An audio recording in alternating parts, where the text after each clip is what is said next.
الحمد لله نحمده ونستعينه ونستغفره ونؤمن به ونتوكل عليه ونعوذ بالله من شرور أنفسنا ومن سيئات أعمالنا من يهده الله فلا مضل له ومن يضلله فلا هادي له ونشهد أن لا إله إلا الله وحده لا شريك له ونشهد أن سيدنا ونبينا ومولانا محمدا عبده ورسوله صلى الله تعالى على خير خلقه محمد وآله وأصحابه وأزواجه وذرياته وبارك وسلم. باب السهو. عن ابن سيرين عن أبي هريرة رضي الله عنه قال: صلى بنا رسول الله صلى الله عليه وسلم إحدى صلاتي العشي. قال ابن سيرين: قد سماها أبو هريرة ولكن نسيت أنا. قال: فصلى بنا ركعتين ثم سلم فقام إلى خشبة معروضة في المسجد فاتكأ عليها كأنه غضبان ووضع يده اليمنى على اليسرى وشبك بين أصابعه ووضع خده الأيمن على ظهر كفه اليسرى وخرجت سرعان القوم من أبواب المسجد فقالوا: قصرت الصلاة.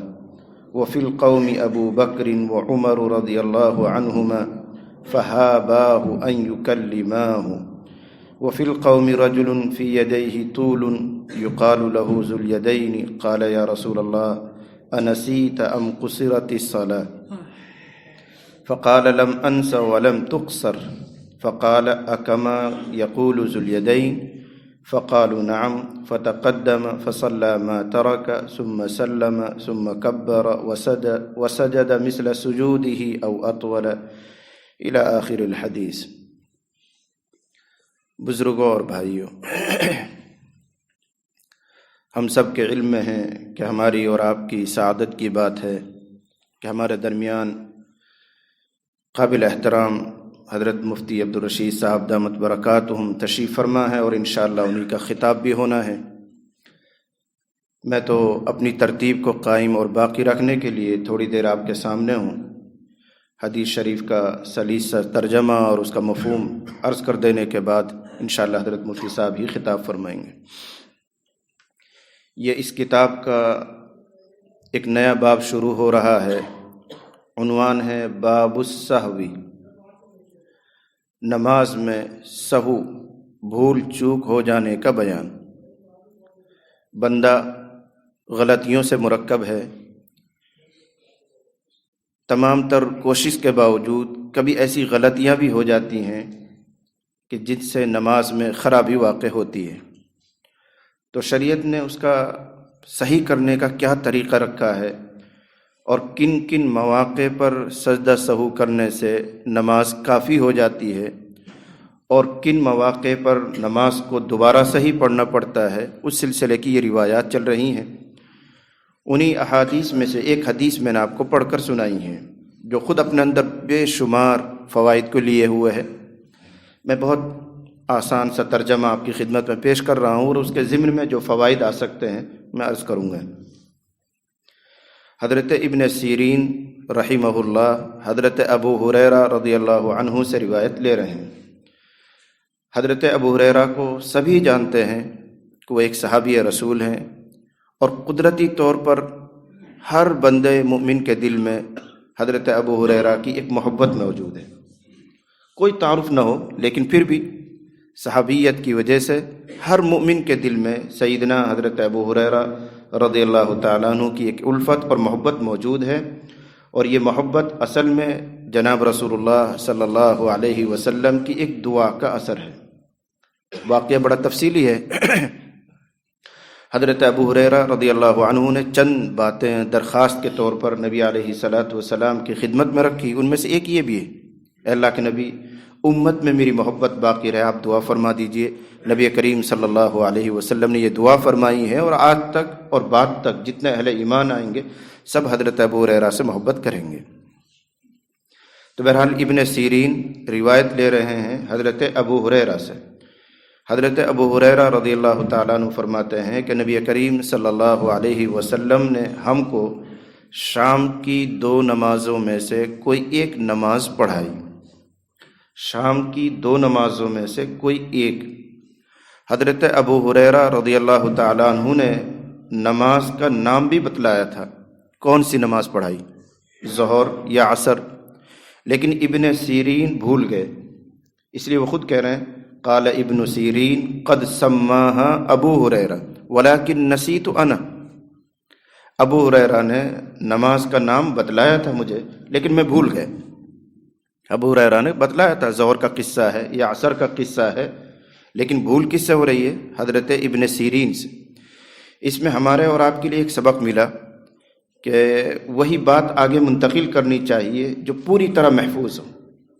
اگر اس میں شبہ ہو رہا ہے تو شبہ کے ساتھ ہی منتقل کرے، بھئی مجھے اس میں شبہ ہے، شک ہے، شاید ایسا میں نے سنا۔ حتمی اور یقینی طور پر بات کو آگے اسی وقت بڑھانا چاہیے جب آدمی کو خود اس پر بہت یقین اور اعتماد ہو۔ حضرت ابن سیرین بھول رہے ہیں، ان کے استاد ابو ہریرہ نے نماز کا نام طے کیا تھا، وہ بھول گئے تو کہہ رہے ہیں میں بھول گیا، میرے استاد نے نام لیا تھا۔ لیکن آج امت میں خرابی یہ ہے کہ ہر ایک مفتی اعظم بن بیٹھا ہے، کسی سے بھی مسئلہ پوچھیے ہر کوئی مسئلہ بتا دے گا، حالانکہ یہ میرا اور آپ کا کام نہیں ہے، یہ مفتیان کرام کا، علماء کرام کا کام ہے جو رات دن علمی مباحث میں لگے رہتے ہیں، وہی مسئلہ بتائیں گے۔ لیکن جہاں بہت سی خرابیاں پیدا ہوئی ہیں، ایک خرابی یہ بھی ہے کہ ہر کوئی آدمی مسئلہ بتانے کے لیے تیار ہے، حالانکہ مسئلہ وہی بتائے گا جس کو پوری طرح یقین اور معرفت حاصل ہے، جس کو بڑے بڑے علماء سے سند حاصل ہے۔ ورنہ ہر کوئی کو یہ کہہ دینا چاہیے علماء سے رجوع کرو، مفتیان کرام سے رجوع کرو، مجھے اس سلسلے میں کوئی معلومات نہیں ہے، اور اس کہنے میں کوئی شرم محسوس نہیں ہونی چاہیے۔ جہاں سے اسلام کی شریعت کہہ لیجئے، دین کی معلومات کہہ لیجئے، جہاں سے منبع ہے جناب رسول اللہ صلی اللہ علیہ وسلم، وہاں بھی ایسے واقعات موجود ہیں، اور ایک نہیں سینکڑوں واقعات موجود ہیں کہ آپ صلی اللہ علیہ وسلم سے کوئی سوال کیا گیا اور آپ نے فرمایا لا ادری، میں نہیں جانتا۔ جہاں وحی اتر رہی ہے، جبرائیل امین تشریف لا رہے ہیں، لیکن کبھی ایسی نوبت بھی آتی ہے کہ آقا صلی اللہ علیہ وسلم فرماتے ہیں میں نہیں جانتا۔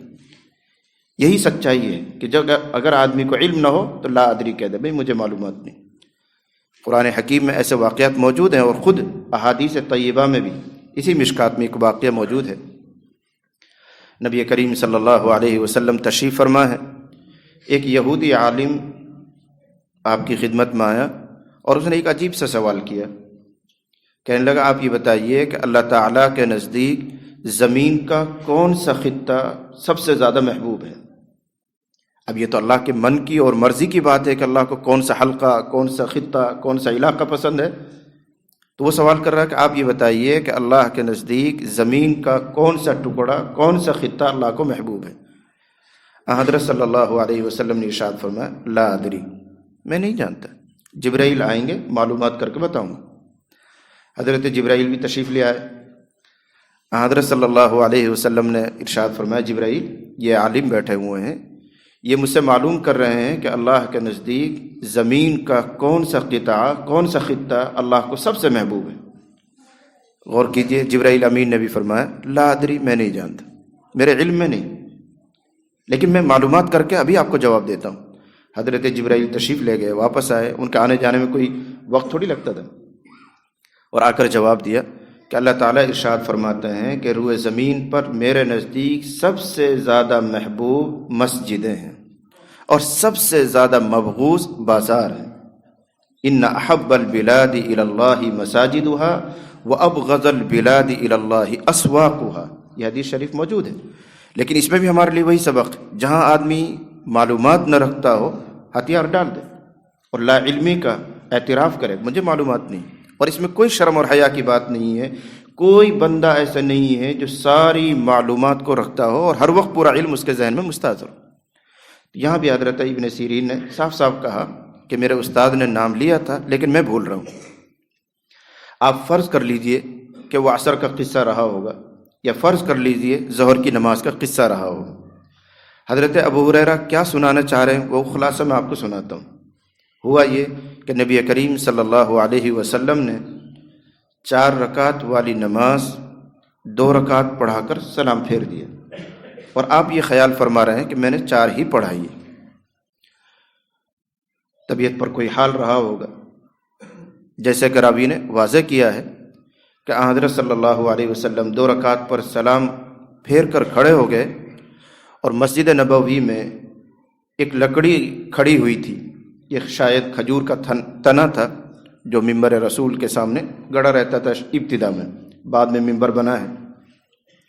اس پر حضرت صلی اللہ علیہ وسلم سہارا لے کر کھڑے ہوئے، کأنہ غضبان، چہرے سے ایسا آثار جیسا آپ بہت ناراض ہیں، غصے ہیں۔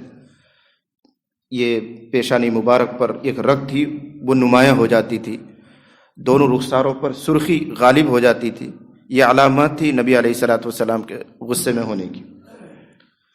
تو راوی حدیث کہہ رہے ہیں کہ نبی علیہ الصلوۃ والسلام اس لکڑی سے سہارا لگا کر کھڑے ہوئے، اور قربان جائیے حضرات صحابہ کرام نے نبی کریم صلی اللہ علیہ وسلم کی ایک ایک ادا کو کس طرح محفوظ رکھا۔ وہ کھڑے ہونے کی کیفیت بھی بتا رہا ہے، وہ کہتا ہے کہ نبی علیہ الصلوۃ والسلام کھڑے ہوئے اس طرح کہ ایک ہاتھ کی انگلیوں کو دوسرا ہاتھ کی انگلیوں میں آپ نے ایسے داخل کیا، اس کو تشبیک کہتے ہیں، شبہ کا یشبیک کو تشبیک، یوں آپ نے تشبیک کی، پھر یوں ہاتھ کو پلٹا، اور اس ہاتھ کی ہتھیلی کی پشت پر یوں آپ نے اپنا رخسار مبارک ٹیکا، جیسے میں اس پر ہاتھ ٹیک لوں یہاں، اور یوں اپنے رخسار، اس طرح نبی علیہ الصلوۃ والسلام اس لکڑی سے سہارا لگا کر کھڑے ہوئے۔ جماعت میں جو جلد باز لوگ تھے وہ نکلے باہر اور خوشی مناتے ہوئے جا رہے ہیں کہ اچھا ہوا نماز میں کمی ہو گئی، اب تو 2 ہی پڑھنی پڑا کریں گے، قصرت الصلاۃ، قصرت الصلاۃ، 4 کے بجائے 2 پیری گزارا ہو جایا کرے گا، خوشی مناتے باہر چلے گئے۔ لیکن جو سنجیدہ لوگ تھے، بڑے لوگ تھے، جن میں حضرت ابوبکر صدیق رضی اللہ عنہ، حضرت عمر فاروق رضی اللہ تعالیٰ عنہ، کبار صحابہ تشریف فرما ہے آگے، راوی حدیث کہتے ہیں فَحَابَاهُ أَن يُكَلِّمَهُ، ان جلیل القدر صحابہ جو حضرت ابوبکر اور عمر ہیں، ان کو نبی علیہ الصلوۃ والسلام سے بات کرنے میں ہیبت ہوئی، خوف محسوس ہوا، لیکن اللہ تعالیٰ کو بہرحال یہ حق واضح کرانا تھا، کھولنا تھا۔ یہ ہوا کیا؟ تو صحابہ میں ایک صحابی حضرت خرباق ان کا نام آتا ہے، لیکن ذوالیدین کے نام سے وہ مشہور ہیں۔ ذوالیدینی کے معنی آتے ہیں 2 ہاتھ والا، ہر انسان کے 2 ہاتھ ہوتے ہیں۔ کبھی نبی علیہ الصلوۃ والسلام نے پیار میں ان کو فرمایا تھا یا ذوالیدین، یا ذوالیدین، اے 2 ہاتھ والا ادھر آؤ، تو ان کو یہ نام اتنا اچھا لگا، انہوں نے کہا میرا نام مت لیا کرو، یہی نام لیا کرو، مجھے ذوالیدین ہی کہا کرو، چنانچہ وہ اس نام سے مشہور ہو گئے، سب لوگ ان کو پہچانتے ہیں ذوالیدین کے نام سے۔ وہ کھڑے ہوئے، انہوں نے سوال کیا اور کہنے لگے اے اللہ کے نبی صلی اللہ علیہ وسلم، اللہ تعالیٰ کی طرف سے نماز میں کمی کا حکم آ گیا ہے یا آپ بھول گئے ہیں؟ اقصرت الصلاۃ ام نسیت یا رسول اللہ، اے اللہ کے نبی صلی اللہ علیہ وسلم، اللہ کی طرف سے 4 کے بجائے 2 کا حکم آیا ہے یا آپ بھول رہے ہیں؟ اس روایت میں اختصار ہے، دوسری روایت میں مزید آیا ہوا ہے، آپ علیہ الصلوۃ والسلام نے ارشاد فرمایا دونوں باتوں میں سے کوئی سی بات نہیں ہے، اللہ کی طرف سے 4 کا ہی حکم ہے، اور میں بھول بھی نہیں رہا ہوں، میں نے 4 ہی پڑھائی ہیں، آپ اپنی یادداشت کے مطابق فرما رہے ہیں۔ تو وہ اپنے سوال پر جمے اور کہنے لگے بعد ذلک قد کان یا رسول اللہ، اے اللہ کے نبی صلی اللہ علیہ وسلم کچھ تو ہوا ہے۔ تو یہ بات طے تھی کہ اللہ تعالیٰ کی طرف سے 4 ہی ہیں، وہاں 2 کا حکم نہیں آیا، کچھ تو ہوا ہے، تو یہ طے ہو گیا کہ مجھ سے ہی بھول ہو رہی ہوگی۔ حضرت صلی اللہ علیہ وسلم نے خیال فرمایا کہ شاید میں بھول رہا ہوں، تو آپ نے رخ پھیرا، حضرت ابوبکر صدیق اور جلیل صحابہ جو بیٹھے ہوئے تھے ان سے کہا اکما یقول ذوالیدین، اکما یقول ذوالیدین، کیا بات ایسی ہی ہے جیسے ذوالیدین کہہ رہا ہے کہ کچھ گڑبڑ ہوئی ہے؟ تو لوگوں نے کہا جی ہاں کچھ تو ہوا ہے، آپ نے 2 ہی پڑھا دیے ہیں۔ تو حضرت صلی اللہ علیہ وسلم آگے بڑھے، آخری 2 رکعتیں آپ نے پڑھائی اور سجدہ سہو فرمایا۔ تو سہو کے بیان میں یہ روایت اس لیے آ رہی ہے کہ نبی علیہ الصلوۃ والسلام سے سہو ہوا، پورا مکالمہ بیچ میں ہو رہا ہے، پھر نبی علیہ الصلوۃ والسلام نے مزید 2 رکعت پڑھا کر سجدہ سہو فرمایا۔ یہ واقعے کی نوعیت ہے۔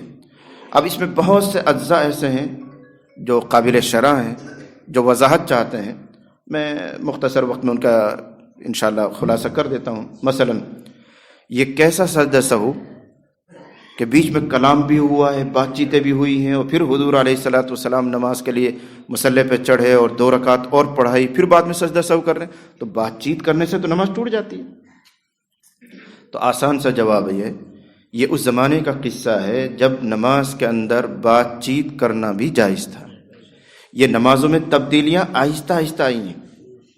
مسلم شریف میں روایت موجود ہے، راوی حدیث بیان کرتے ہیں کہ لوگ بات چیت کرتے تھے، سلام بھی کرتے تھے، سلام کا جواب بھی دیا کرتے تھے، پھر اللہ تعالیٰ کی طرف سے آیت نازل ہوئی کہ نماز میں خاموشی کے ساتھ کھڑے رہا کرو، وقوموا للہ قانتین، ساکتین یہ ترجمہ کیا گیا، خاموشی کے ساتھ کھڑے رہا کرو، فنہینا عن الکلام، پھر ہمیں بات چیت سے روکا گیا۔ معلوم ہوا کہ پہلے بات چیتیں بھی ہوتی، میں نے ایک قصہ بھی آپ کو پہلے سنایا تھا کہ ایسا بھی ہوتا تھا، نبی کریم صلی اللہ علیہ وسلم نماز پڑھا رہے ہیں، مقتدی نماز پڑھ رہے ہیں، کسی آدمی کی 1 رکعت یا 2 رکعت چھوٹتی تھی تو وہ آ کے پہلے معلوم کرتا تھا کتنی رکعتیں ہو گئی، تو نماز میں شامل آدمی کہتا تھا 2 ہو گئی، 1 ہو گئی، یہ بات چیت ہو رہی ہے، تو وہ پہلے اپنی چھوٹی ہوئی رکعت پوری کرتا، چھوٹی ہوئی رکعت پوری کر کے اب نماز میں شامل ہوتا۔ فی الحال جو موجودہ ترتیب ہے کہ آتے ہی مقتدی شامل ہو جاتا ہے اور امام کے سلام پھیرنے کے بعد چھوٹی ہوئی رکعتیں پوری کرتا ہے، یہ بات کی ترتیب ہے۔ شروع میں پہلے پڑھی جاتی تھی چھوٹی ہوئی رکعتیں، پھر امام کے ساتھ جوڑا جاتا تھا۔ یہ تو حضرت معاذ ابن جبل رضی اللہ عنہ نے ایک دن ایسا کیا کہ وہ مسجد نبوی میں آئے اور انہوں نے معلومات کی بھئی کتنی رکعت ہو گئی، تو جواب دینے والے نے کہا کہ 1 یا 2 رکعت نکل گئیں، تو انہوں نے وہ چھوٹی ہوئی رکعتیں پوری نہیں کی، سیدھے تکبیر تحریمہ کہہ کے نبی علیہ الصلوۃ والسلام کے ساتھ شریک ہو گئے۔ جب حضرت صلی اللہ علیہ وسلم نے سلام پھیرا تو حضرت معاذ کھڑے ہوئے اپنی رکعتیں پوری کرنے کے لیے، اور حضور یوں رخ مڑ کر بیٹھے ہوئے تھے، تو آپ کی نظر پڑی۔ جب تسبیحات سے آپ فارغ ہو گئے، مقتدی آگے ہو گئے، تو حضور نے فرمایا، لوگو معاذ نے تمہارے لیے ایک بہترین طریقہ نکال دیا ہے، آئندہ جس کی رکعتیں چھوٹا کرے اس طرح پوری کر لیا کرو۔ یہ حضرت معاذ کا نکالا ہوا طریقہ، لیکن حضور کی تصدیق اور تائید سے یہ امت میں چلا۔ تو عرض کرنے کا منشا یہ ہے کہ نماز میں بہت سی تبدیلیاں واقع ہوئی ہیں، ان تبدیلیوں میں سے ایک تبدیلی یہ ہے کہ پہلے بات چیتیں ہوتی تھی، بعد میں روک دیا گیا، یہ اس زمانے کا قصہ ہے۔ لہذا یہ سوال نہ کیا جائے کہ بیچ میں بات چیتیں بھی ہوئی ہیں اور گفتگو ہوئی ہے، پھر بھی سجدہ سہو ہو رہا ہے، نماز پہ کوئی اثر نہیں پڑا، اس لیے نہیں پڑا کہ اس وقت بات چیت کرنا جائز تھا۔ پھر دوسری اس پر بحث چل پڑی، کیا کسی قدر بات چیت کی گنجائش ہے یا نہیں؟ تو 4 فقہ مشہور ہیں، فقہ حنفی، فقہ شافعی، فقہ مالکی اور فقہ حنبلی، یا یوں کہہ لیجیے 4 امام مشہور ہیں، سب کی رائے الگ الگ ہو گئی اسی حدیث کی وجہ سے۔ مثلا حضرت امام مالک علیہ الرحمہ یہ فرماتے ہیں کہ اگر امام اور مقتدی کے درمیان گفتگو ہو نماز کے درمیان اصلاح صلاۃ کے لیے، نماز کی درستگی کے لیے، تو بات چیت جائز ہے، اس لیے کہ حضرت صلی اللہ علیہ وسلم اور ذوالیدین کے درمیان جو گفتگو ہو رہی ہے وہ نماز کے تعلق سے ہو رہی ہے، اس لیے حضرت نے یہ قاعدہ بنایا کہ اصلاح صلاۃ کے لیے اگر امام اور مقتدی کے درمیان بات چیت ہو رہی ہے تو اس کی گنجائش۔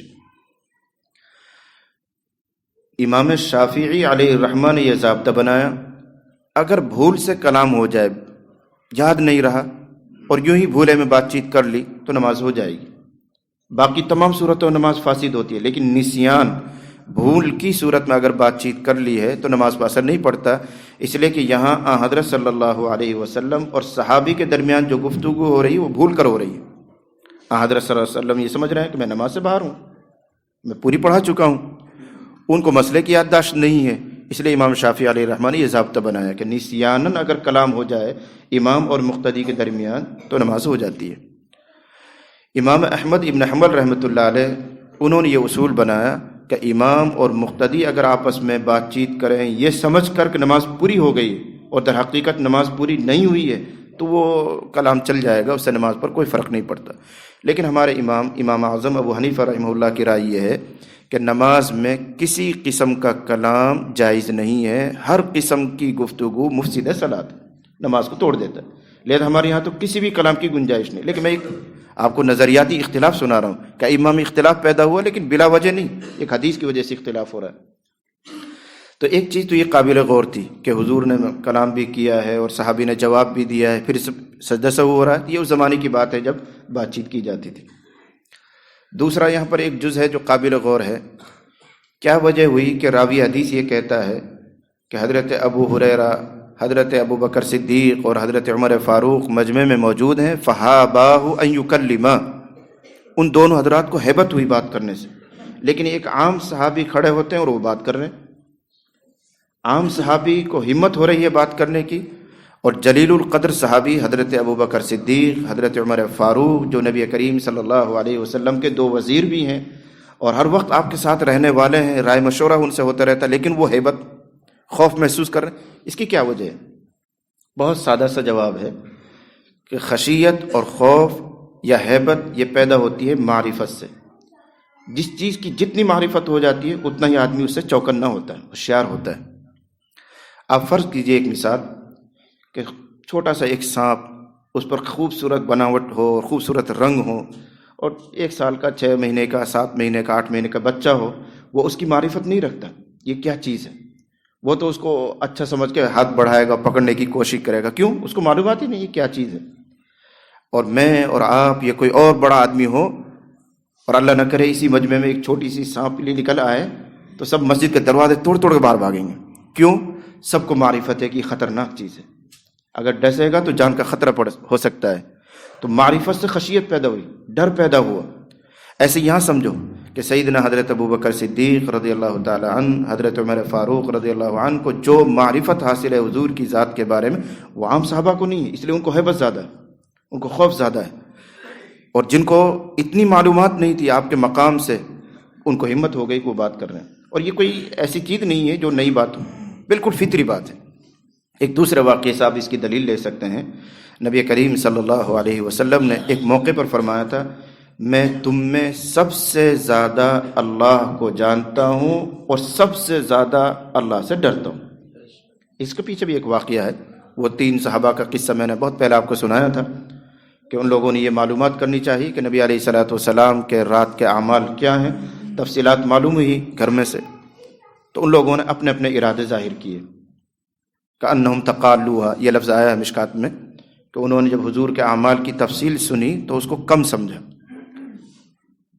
ان کا تصور یہ تھا کہ نبی علیہ الصلوۃ والسلام پوری رات مشغول عبادت رہتے ہوں گے، جنت کوئی ایسا سستا سامان نہیں ہے جو تھوڑی محنت سے مل جاتا ہوگا، نہ جانے حضور کتنی محنت فرماتے ہوں گے، لیکن گھر میں سے جواب مل رہا ہے کہ آپ آرام بھی فرماتے ہیں، آپ اپنی بیویوں سے ملاقات بھی فرماتے ہیں، آپ تہجد بھی پڑھ لیتے ہیں، یہ جوابات مل رہے ہیں، اس لیے ان کا جو تصور تھا اس کے مطابق جواب نہیں، کأنہم تقالوہا، جواب کو انہوں نے مختصر یا اعمال کو مختصر سمجھا، لیکن وہیں کھڑے کھڑے انہوں نے توجیحات کی، کہنے لگے این نحن من النبی صلی اللہ علیہ وسلم، ہمارا حضور سے کیا مقابلہ، اللہ نے ان کے اگلے پچھلے سارے گناہ معاف کر رکھے ہیں، لہذا ہمیں تو مزید محنت کرنی ہے۔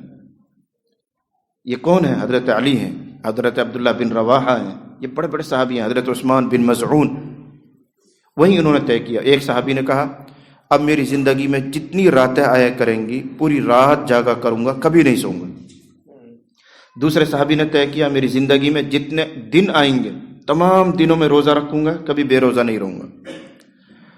اور تیسرے صحابی نے کمال کر دیا، انہوں نے کہا میں شادی ہی نہیں کروں گا، سارا جھمیلا تو شادی سے پیدا ہوتا ہے، بیوی کا خرچہ لاؤ، اب بچے پیدا ہو تو بچوں کا خرچہ لاؤ، مکان بناؤ، کپڑوں کا نظام کرو، اسکول کی فیس لاؤ، فلاں لاؤ، اب بچے ہی نہیں رہیں گے تو یہ ساری مصیبتیں ہی نہیں رہیں گی، میں پوری زندگی اللہ کے لیے فارغ رہوں گا۔ یہ ان حضرات کے جذبات تھے، اس طرح انہوں نے ارادے ظاہر کیے اور گھر سے باہر نکلے۔ نبی علیہ الصلوۃ والسلام گھر میں تشریف لائے، ازواج مطہرات نے تفصیل سنائی تو آپ فوراً نکلے ان کی تلاش میں اور راستے میں پا لیا، اور فرمایا انتم الذین قلتم کذا و کذا، تم ہی وہ لوگ ہو جو میرے گھر میں اس طرح کی باتیں کر کے آئے ہو؟ انہوں نے کہا جی ہم ہی لوگ ہیں۔ آپ علیہ الصلوۃ والسلام نے اس وقت یہ بات ارشاد فرمائی کہ سنو، میں تم میں سب سے زیادہ اللہ کو جانتا ہوں اور سب سے زیادہ اللہ سے ڈرتا ہوں۔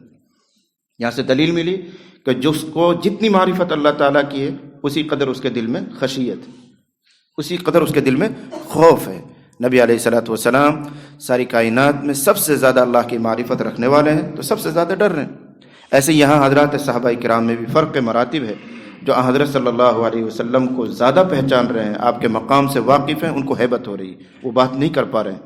جن کو اس قدر معرفت نہیں ہے ان کو ہمت ہو رہی، اس لیے فرق ہے۔ فَحَابَاهُ أَن يُكَلِّمَاهُ، راوی حدیث کہہ رہا کہ وہ ڈر گئے، ان کو ہیبت ہوئی حضور سے بات کرنے کے لیے۔ ایک تیسری بات قابل غور ہے کہ میری اور آپ کی سمجھ سے یہ باہر ہے کہ اللہ کے نبی آخری پیغمبر نماز پڑھائیں اور ان سے سہو ہو جائے، نسیان ہو جائے، بات دل کو لگتی نہیں۔ تو میں نے آپ کو پہلے بھی ایک مرتبہ بتایا تھا، یاد رکھیں نبی علیہ الصلاۃ والسلام کو اسوہ اور نمونہ بنا کر بھیجا گیا ہے، اس لیے بہت سے وہ کام حضرت صلی اللہ علیہ وسلم سے کروائے گئے ہیں جو نہیں ہونے چاہیے تھے، لیکن کروائے گئے ہیں تاکہ اس سلسلے میں بھی امت کے سامنے نمونہ آ جائے کہ اگر امت 2 رکعت پر سلام پھیرے تو وہ کیا کرے، اگر امت 3 پر سلام پھیر دے تو ان کو کیا کرنا ہے، اگر کوئی اور سہو ہو جائے تو کیسے کریں۔ تو اس لیے حضرت صلی اللہ علیہ وسلم سے بھی نماز میں سہو ہوتا تھا، آپ بھول جایا کرتے تھے، سجدہ سہو فرمایا کرتے تھے۔ اگر آپ کو سہو نہ ہوتا تو سجدہ سہو کا طریقہ کیسے نکل کر آتا اور اس کی مثالیں امت کے سامنے کیسے آتی، کیسے اسوہ بنتا۔ اس لیے بہت سے مقامات پر یہ سوال قائم ہوتا ہے، لیکن سب کا مشترکہ جواب یہ ہے کہ حضرت صلی اللہ علیہ وسلم کو چونکہ نمونہ بنایا گیا ہے، اس لیے ہر چیز میں کوئی نہ کوئی واقعہ آپ سے صادر کروایا گیا ہے تاکہ نمونہ بن سکے۔ میں نے ایک قصہ آپ کو بہت پہلے سنایا تھا، حضرت صلی اللہ علیہ وسلم کی فجر کی نماز بھی قضا ہوئی ایک موقع پر، لیکن وہ قضا ہوئی نہیں، قضا کروائی گئی ہے۔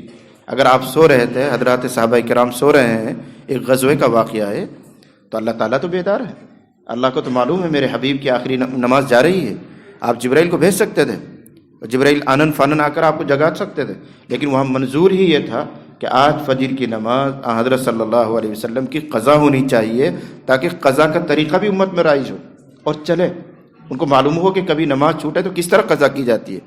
تو بہرحال یہ بات دوسرے رخ پر جا رہی ہے۔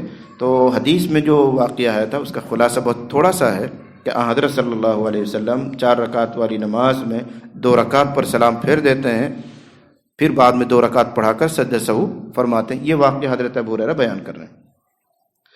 ترجمہ دیکھیے، ابن سیرین کہہ رہے ہیں قد سماہا ابو ہریرہ، حضرت ابو ہریرہ نے نماز کا نام لیا تھا، ولیکن نسیت انا، لیکن میں بھول گیا کہ یہ ظہر کا قصہ ہے یا عصر کا قصہ ہے۔ فصلی بنا رکعتین، حضرت صلی اللہ علیہ وسلم نے ہم کو 2 رکعتیں پڑھائی، ثم سلم، اور آپ نے سلام پھیر دیا۔ فقام الی خشبۃ معروضۃ فی المسجد، مسجد میں ایک لکڑی تھی، اس پر آپ کھڑے ہوئے، فتکا علیہا، اور اس پر آپ نے ایسے ٹیک لگائی، کأنہ غضبان، گویا کہ آپ ناراض ہیں۔ ووضع یدہ الیمنی علی الیسری وشبک بین اصابعہ، وہی جو میں نے آپ کو سنایا۔ راوی حدیث ابو ہریرہ کہہ رہے ہیں کہ نبی علیہ الصلوۃ والسلام نے اپنا داہنا ہاتھ بائیں ہاتھ پر رکھا، وشبک بین اصابعہ، اور دونوں ہاتھ کی انگلیوں میں ایسے تشبیک، جال بنایا، شبکۃ جال کے معنی میں آتا ہے۔ ووضع خدہ الایمن علی ظہر کفہ الیسری، اور حضرت صلی اللہ علیہ وسلم نے اپنا دایاں رخسار، دائیں طرف کا رخسار بائیں ہاتھ کی ہتھیلی کی پشت پر، بائیں ہاتھ کی ہتھیلی یوں تھا، یوں آپ کے چہرے مبارک اس پر ٹکا ہوا ہے۔ وخرجت سرعان القوم من ابواب المسجد، اور جو لوگوں میں جلد باز تھے وہ مسجد کے دروازوں سے نکل گئے یوں کہتے ہوئے قصرت الصلاۃ، قصرت الصلاۃ، نماز میں اللہ تعالیٰ کی طرف سے کمی کر دی گئی، اللہ تعالیٰ کی طرف سے 4 کے بجائے 2 ہو گئی، یوں کہتے ہوئے باہر نکل گئے۔ وفی القوم ابو بکر و عمر رضی اللہ عنہما، لوگوں میں حضرت ابو بکر، حضرت عمر فاروق، دونوں حضرات تشریف فرمائے۔ فحاباہ ان یکلماہ، دونوں کو ہیبت اور خوف ہوا حضور سے بات کرتے ہوئے، سب اشاروں میں کہتے رہے ہیں یہ کیا ہوا ہے، کیوں حضور نے 2 پر سلام پھیرا ہے، لیکن ہمت نہیں ہو رہی حضور سے پوچھنے کی۔ وفی القوم رجل فی یدیہ طول، لوگوں میں ایک آدمی تھا جس کے ہاتھوں میں ذرا سی درازی تھی، عام ہاتھوں کے مقابلے میں اس کے ہاتھ تھوڑے لمبے تھے، اس لیے حضور نے کبھی پیار میں فرمایا تھا یا ذل یدین، تو وہیں سے ان کا یہ نام پڑا۔ جن کو ذل یدین کہا جاتا تھا وہ کھڑے ہوئے اور کہنے لگے اللہ کے رسول انسیت ام قصرت الصلاۃ، آپ بھول گئے ہیں یا نماز میں کمی کر دی گئی ہے؟ آپ نے فرمایا نہ میں بھولا ہوں، ولم تقصر، نہ اللہ تعالیٰ کی طرف سے نماز میں کوئی کمی کی گئی ہے، بات وہیں کی وہیں ہے کہ میں نے پوری پڑھائی اور اللہ کی طرف سے 4 کا ہی حکم ہے۔ انہوں نے کہا نہیں کچھ تو ہے۔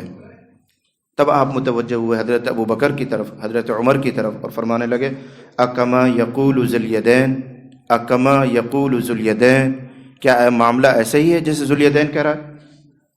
یہاں سے بھی ایک سبق ملا کہ آدمی کو کبھی اپنی بات پر نہیں اڑنا چاہیے، چاہے کتنا یقین ہے، لیکن سامنے والا کہہ رہا نہیں صاحب ایسا نہیں، تو تواضع اختیار کرے اور تحقیق کی فکر کرے۔ حضرت صلی اللہ علیہ وسلم بات پر اڑے نہیں۔ جب ذوالیدین نے کہا نہیں کچھ تو گڑبڑ ہے، تو آپ فوراً تصدیق کے لیے حضرت ابوبکر کی طرف مڑ گئے، کیا بات یہی ہے جو یہ کہہ رہے ہیں؟ یہاں سے سبق ملا، کبھی آدمی اپنی رائے پر اصرار نہ کرے، ضد نہ کرے۔ ہو سکتا ہے چوک ہی ہو رہی ہو سکتا ہے نسیان ہی ہو رہا ہے، اس لیے تحقیق کی طرف مائل ہو جائے۔ یہ جھگڑے کو ختم کرنے کا بہت آسان سا نسخہ ہے۔ میاں بیوی میں تکرار ہونے لگے تو شوہر کو ٹھنڈا پڑ جانا چاہیے، کوئی بات نہیں، جیسے تم کہہ رہے ہو سکتا ہے ایسا ہو۔ شوہر نہیں مان رہا ہے تو بیوی ٹھنڈی ہو جائے، کوئی بات نہیں، ایسا ہو سکتا ہے جیسے تم کہہ رہے ہو۔ بات بہت نرمی سے ختم ہو جائے گی۔ یا مالک میں اور مزدور میں اس طرح گرما گرمی ہو رہی ہے تو مالک کو سمجھ لینا چاہیے کہ ہو سکتا ہے مجھ سے کوئی بھول ہو رہی ہو، یا مزدور کو سمجھ لینا چاہیے۔ یہ جھگڑے کو نمٹانے کا بہت آسان سا نسخہ ہے، اور اگر دونوں اپنی بات پر مصر ہو جائیں، نہیں میں صحیح کہتا ہوں، وہ کہتا ہے نہیں میں صحیح کہتا ہوں، تو بات حل ہونے والی نہیں۔ یہی سے سبق ملا کہ حضرت صلی اللہ علیہ وسلم باوجود اس کے کہ آپ یقین سمجھ رہے ہیں کہ میں نے 4 ہی پڑھائی ہے، لیکن ذوالیدین جب اپنی بات پر مصر ہوئے تو حضرت صلی اللہ علیہ وسلم مصر نہیں ہوئے، اور آپ نے فوراً تحقیق فرمائی، اکما یقول ذوالیدین، کیا معاملہ اسی طرح ہے جیسے ذوالیدین کہہ رہا ہے؟ تو لوگوں نے کہا نعم، بات تو ایسی ہی ہے، کچھ تو ہوا ہے۔ فتقدم فصلی ما ترک، نبی علیہ الصلوۃ والسلام آگے بڑھے اور ما بقیہ جو نماز تھی 2 رکعتیں رہ رہی تھی وہ پڑھائی آپ نے۔ پھر طریقہ سلام بتایا انہوں نے، راوی نے، وہ طویل ہے، میں اس کا اختصار کر دیتا ہوں اور بات ختم کرتے ہیں۔ یہاں رک کر خلاصہ سمجھ لیجئے کہ سجدہ سہو کا طریقہ کیا ہے۔ اس میں بھی ذرا سا اختلاف ہے۔ احناف کے یہاں، امام اعظم ابو حنیفہ رحمۃ اللہ علیہ کے یہاں سجدہ سہو 3 چیزوں کے مجموعے کا نام ہے۔ 3 چیزیں ایک ساتھ پائی جائیں گی تو کہا جائے گا سجدہ سہو ہو گیا۔ نمبر 1 2 سجدے، نمبر 2 تشہد، نمبر 3 سلام۔ یہ 3 چیزیں مل کر سجدہ سہو بنتی ہیں۔ اور ہمارے یہاں سجدہ سہو کرنے کا طریقہ یہ ہے کہ آدمی جب نماز پڑھ رہا ہے تو آخری قاعدے سے فارغ ہو کر، آخری سجدے سے فارغ ہو کر، یعنی مثال طور پر 4 رکعت والی نماز ہے تو 4تھی رکعت میں اس نے 2 سجدے کیے، اب قاعدے میں بیٹھ گیا، اور کوئی سہو اس سے ہو چکا ہے، اس کو سجدہ سہو کرنا ہے، اس کی مثال دے رہا ہوں۔ آخری رکعت میں جب آدمی 2 سجدوں سے فارغ ہو کر بیٹھے، جس کو قاعدہ اخیرہ کہتے ہیں، تو اس قاعدہ اخیرہ میں سب کچھ پڑھ ڈالے۔ یہ لفظ یاد رکھنا، سب کچھ پڑھ ڈالے، یعنی التحیات بھی، التحیات کے بعد آپ درود شریف پڑھا کرتے ہیں وہ بھی، اس کے بعد کی ایک دعا آپ پڑھتے ہیں وہ بھی، کچھ اور بھی پڑھنے کی اگر عادت ہے آپ کو دعاؤں کی، وہ سب پڑھ ڈالیں۔ یہ نماز پوری ہو رہی ہے۔ اس کے بعد السلام علیکم ورحمۃ اللہ، یہ جو سلام پھیرا گیا ہے یہ نماز والا ہے، سلام پورا کر رہے ہیں آپ، سلام یہ نماز والا ہے۔ اس کے بعد 2 سجدے کرنے ہیں آپ کو، 2 سجدے کرنے کے بعد پھر بیٹھیں، اب التحیات پڑھیں گے، التحیات للہ، اور التحیات پوری کر کے السلام علیکم ورحمۃ اللہ، السلام علیکم ورحمۃ اللہ۔ یہ جو 2 سلام پھرے ہیں یہ سجدہ سہو میں شامل ہیں، اس لیے کہا جاتا ہے 2 سجدے، التحیات اور سلام، ان 3 چیزوں کے مجموعے کا نام سجدہ سہو ہے احناف کے یہاں۔ میں نے اس میں ایک بات کہی ہے جس پر شاید آپ لوگوں کے کان کھڑے ہوں گے کہ آپ نے کیا کہا کہ قاعدہ اخیرہ میں التحیات بھی پڑھ لے اور درود شریف بھی پڑھ لے اور دعا بھی پڑھ لے تب سلام پھیرے پھر سجدہ سہو کرے، حالانکہ ہمارا عمل تو ایسا نہیں ہے۔ اس کو یاد رکھیں، صحیح طریقہ وہ جو میں نے عرض کیا ہے، وہ جو حکم ہے کہ صرف التحیات پڑھ کر ایک طرف سلام پھیریں اور 2 سجدہ کریں، یہ امام کے لیے ہے کہ وہ التحیات پڑھ کر جلدی سے سلام پھیرے ایک طرف، پھر سجدہ سہو کرے۔ کیوں؟ جب التحیات پڑھ کر جلدی سے سلام پھیرے گا تو کسی مقتدی کو دھوکہ نہیں لگے گا، وہ جب سمجھے گا اتنی جلدی امام نے سلام کیوں پھیرا، ایمرجنسی کوئی سلام ہے، تو وہ کھڑا نہیں ہوگا۔ اور اگر امام نے وہاں سب کچھ پڑھا اور پھر اس کے بعد کہا السلام علیکم سجدہ سہو کے لیے، تو پیچھے سے مقتدی لوگ کھڑے ہو جائیں گے۔ اس لیے امام کے لیے یہ حکم تھا کہ صرف التحیات پڑھ کر ایک طرف سلام پھیرے، تاکہ مقتدیوں کو دھوکہ نہ لگے کہ یہ جلدی سلام پھیرا جا رہا ہے، ایمرجنسی سلام ہے۔ اس کے بعد امام سجدہ کرے گا، کھڑے ہو کر تحیات پڑھے گا، سلام پھیرے گا، وہ امام کے لیے تھا۔ لیکن وہاں سے یہ مسئلہ ایسا عام ہوا، امام ہو، منفرد ہو، کوئی بھی ہو، سب یہی کرتے ہیں۔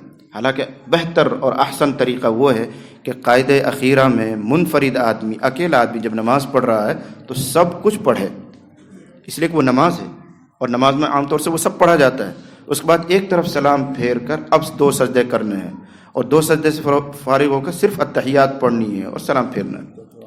یہ احناف کا طریقہ ہے۔ شواف حضرات کے یہاں تھوڑا سا اختلاف ہے، امام شافعی علیہ الرحمہ، امام مالک علیہ الرحمہ، ان حضرات کے یہاں تھوڑا سا اختلاف۔ ان کے یہاں سجدہ سہو کی حقیقت ہے صرف 2 سجدے، صرف 2 سجدے، التحیات بھی نہیں، التحیات بھی نہیں، صرف 2 سجدے اور سلام بھی نہیں۔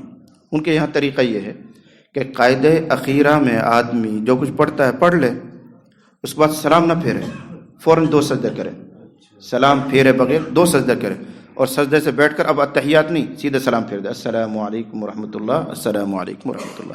اس لیے ان کے یہاں سجدہ سہو کی حقیقت بنی فقط 2 سجدے، کہ التحیات اور درود شریف اور دعا سے فارغ ہو کر ادھر ادھر کوئی سلام نہیں پھیرا گیا، سیدھا گیا 2 سجدے کیے، اٹھ کر بیٹھا، سلام پھیر دیا۔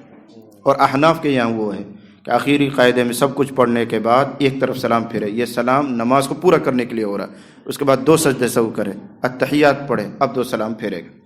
لیکن یہ احسن اور افضل طریقہ ہوا احناف کے ہیں، جائز ہمارے یہاں وہ بھی ہے کہ اگر آدمی کو کوئی جلدی ہے، عجلت ہے، اگر حنفی طریقے کے مطابق سجدہ سہو کرے گا تو ظاہر بات ہے 2 مرتبہ اس کو تحیات پڑھنا ہے، اس میں دیر لگتی ہے۔